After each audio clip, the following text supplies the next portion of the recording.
And we have a very interesting topic today, which is deurbanization. And I think the thing that may sound weird is, okay, so you guys are talking about conservative values. You're talking about how conservatism and the right play into Russia. Where does deurbanization come in? Levan, so I think that's the cornerstone question. I have an answer myself, but you're the guest. I want to hear from you. Why do you want to talk about deurbanization with us from the standpoint of conservatism and Russia?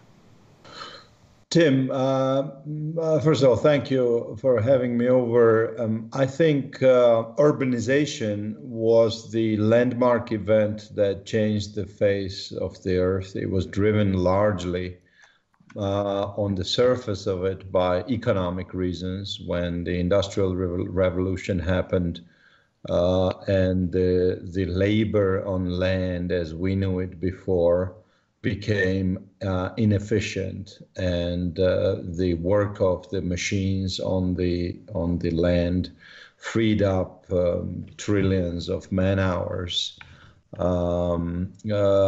vast masses of population across the globe, starting in the second half of the 19th century and accelerating into the 20th century, moved into the urban environments. And the very fabric, the very structure of what we live in as the modern world has been shifted, perhaps more than anything we've seen in thousands of years. And we have developed a new species, something I call in my writings and lectures, Homo urbanicus hedonicus, a creature that has hardly seen the nature, that is hardly in contact with the traditional way of being of his ancestors, his nation, his people, is a habitant of a concrete cave, which we call an apartment. Yeah. Very much representing Plato's cave in the sense of this matrix of sitting chained since childhood with his back towards the sun, towards the nature, and facing the twisted images of perverted versions of truth on the wall of his or her living room. And that's the paradigm we all grew up in. And, you know, that shift in terms of the sheer percentage or ratio of people living like that, having, you could say, artificial jobs, which under certain circumstances may lose the entire meaning, was the pre-virus paradigm.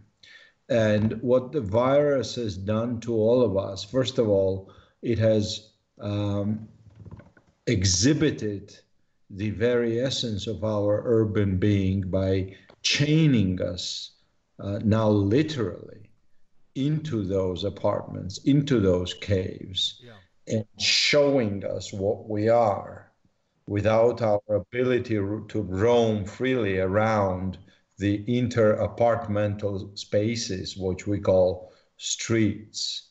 And we have billions, literally. That's why the virus, I think, is a revolutionary event in many ways.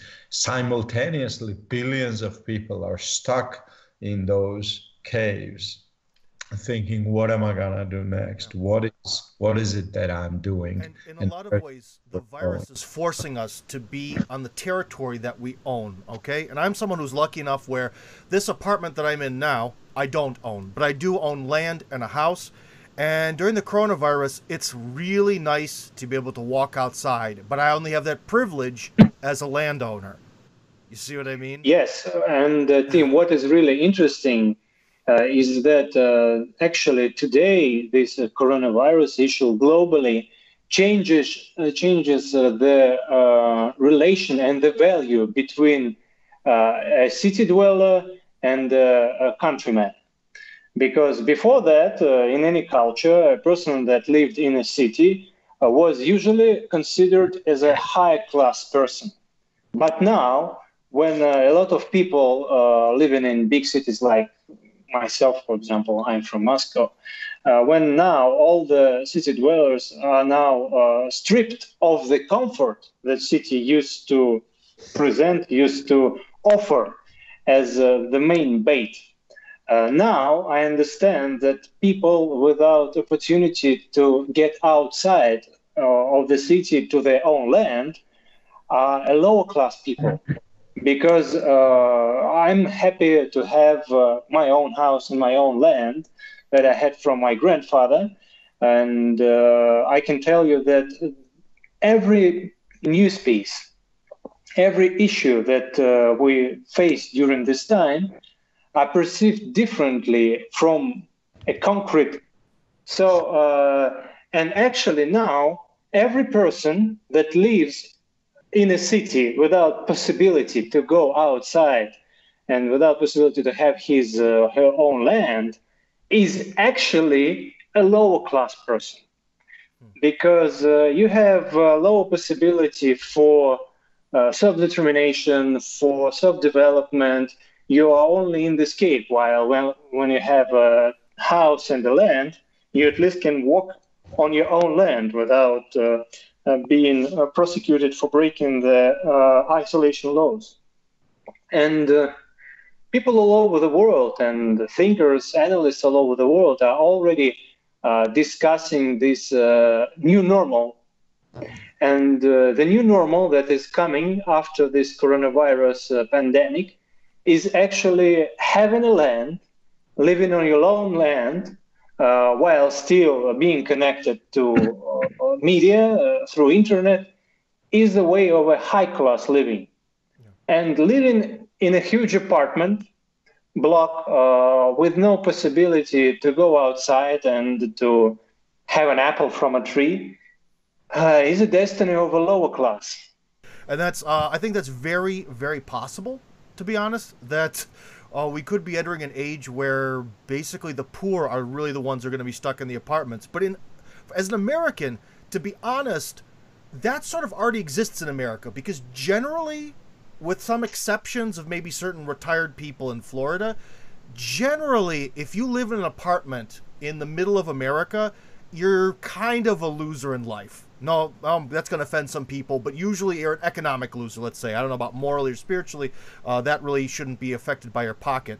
But if you live in a tiny apartment and you're in the middle of America, something's wrong with your life, you know? So we can definitely see that there. One thing I wanted to bring up, though, about this particular issue, something that's very overarching, is that I've experienced living in Soviet apartment blocks for the last, 10 or 15 years that I've been in Russia, is I find the idea of living in apartments to be very castrating as a man, okay?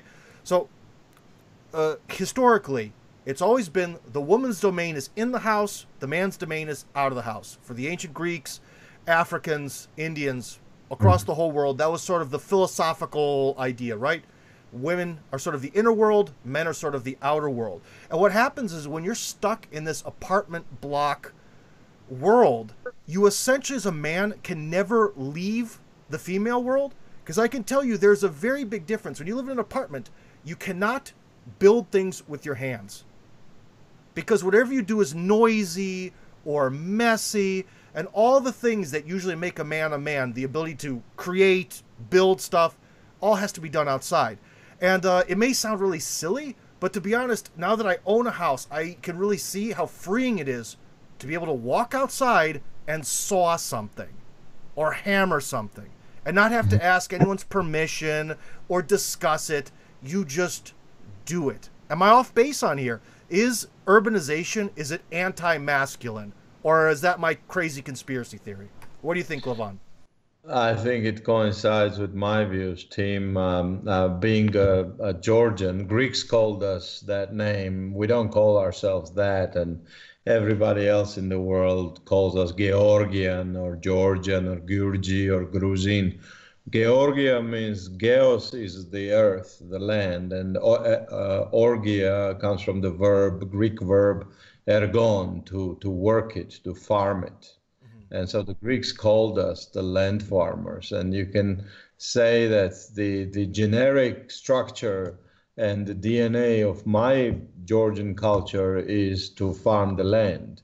And if I'm removed, which is a fundamental, basic patriarchal structure, and when I'm removed from that DNA, I lose not only my national identity, but also my gender. I agree with you that the kinetic culture of the cities is fundamentally matriarchal. Let's speak about demography, for example. In the rural area, an extra child helps the family conquer the space, whereas in an urban area, an extra child constrains the family within the perimeter of an occupied apartment.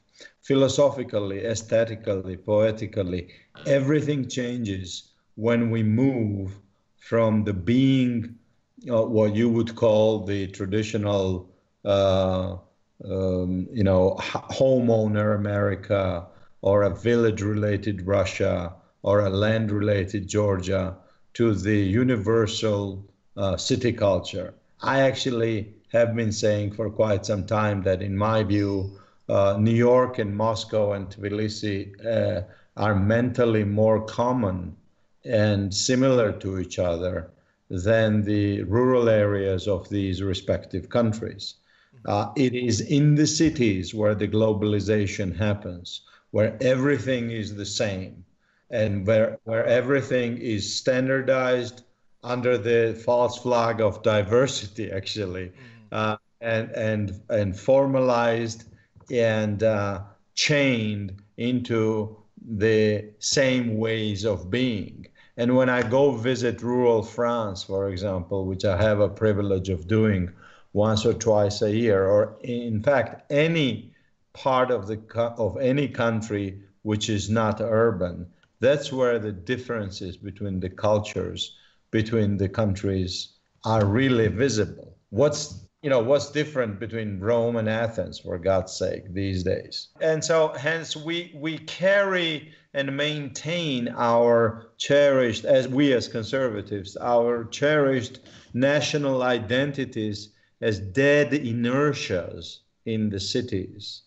And everything from our language to our literature to our culture is rooted and feeds off the earth. You look at the vocabulary, for example. The vocabulary of an urban habitant is uniform, standard, more and more internationalized, and poor.